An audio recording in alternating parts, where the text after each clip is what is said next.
So I get quite a few calls from people. I don't have a queen. I need a queen. Then we have to play 20 questions to try to figure out if this is actually the truth or not. And not that people are being misleading. They don't know. And they don't know for sure what to look for and how to tell what happened to the queen. So I'm hoping that this video will make some sense. And we can get a timeline down so it will help you see what's in your colony and make the decision, do I need to put a queen in right now, or do I need to wait a little time? How much time do I need to wait? Again, I can't emphasize enough, good record keeping helps a lot. I had a guy here the other day to get a queen. He told me, I did an inspection yesterday, there's just a little bit of cat brood left. I said, well, when was your last inspection? He said, about 3 weeks ago. I said, well, then the chances are you did something to the queen 3 weeks ago, because it takes 3 weeks, 21 days, for the worker brood to finish emerging. But since he doesn't know exactly what day he did it, it's tougher for him to diagnose the situation. Again, I told him, you may have a queen, you don't know, and I'm about to explain that and lay it out here on a calendar. So hopefully what I want out of this video is that people can come look at it, see where their colony fits in, see where they're at in the queen making process in that colony to know whether they have a queen or not. So we'll get started, see how this turns out. So I've got a calendar here, 2 of them actually, because I've set this up with emergency and supersedure calendar and a swarm calendar, because they are different. So to know whether you've had a supersedure or a swarm can be important.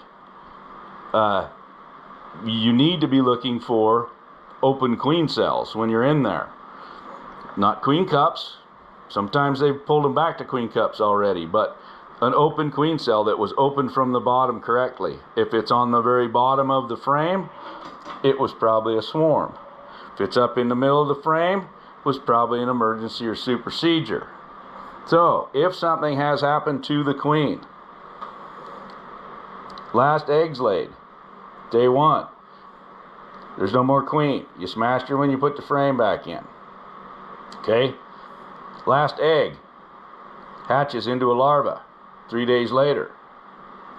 Now they can start making a queen right here, or they can wait till here, because in this colony they have the right age larva to start a queen.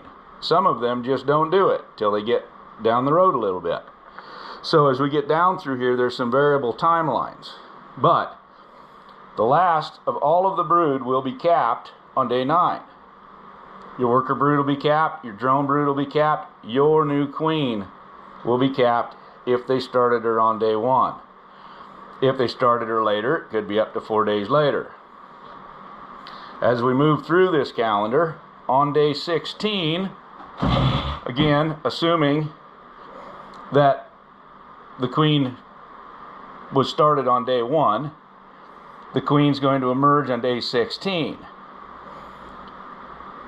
and take off on mating flights 3 or 4 days later. So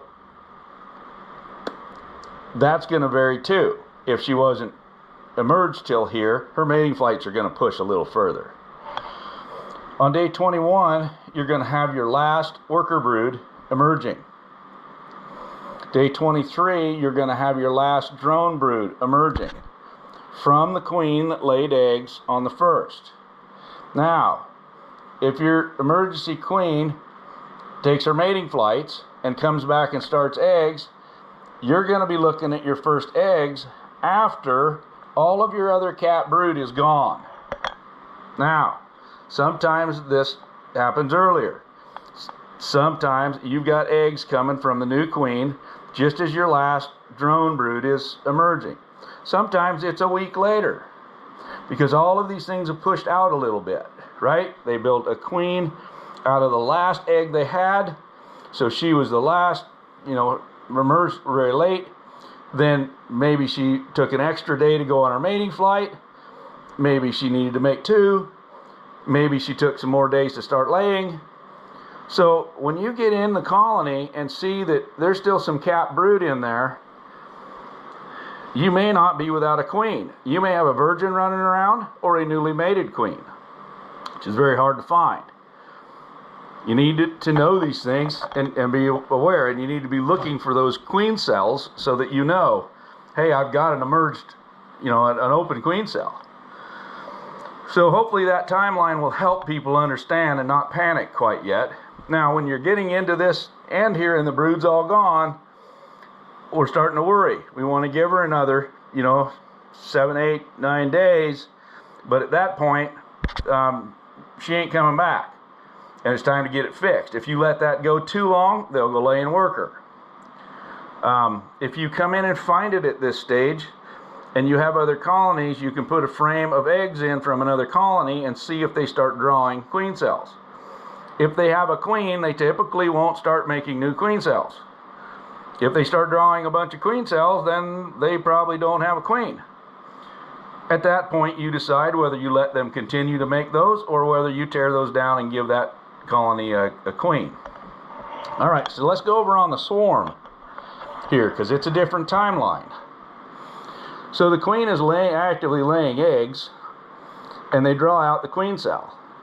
When they cap it, they start preparing to swarm, and they start stopping her from laying eggs.